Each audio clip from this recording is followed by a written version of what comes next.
Naman, inaayos ko na rin yung live selling area niyo. Tignan. Ay!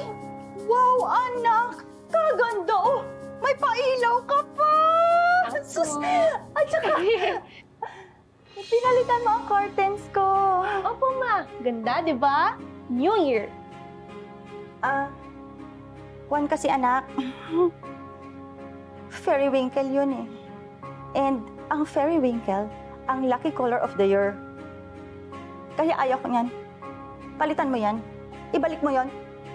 Fairy winkle yun eh. Balik mo. Fairy Winkle, hindi Fairy Winkle.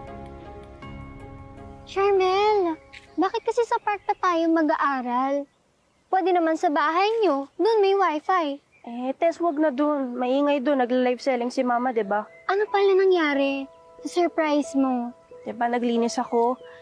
Yung kulay ng kortina, hindi niya nagustuhan, pinapapalitan niya dahil hindi daw yun ang lucky color of the year.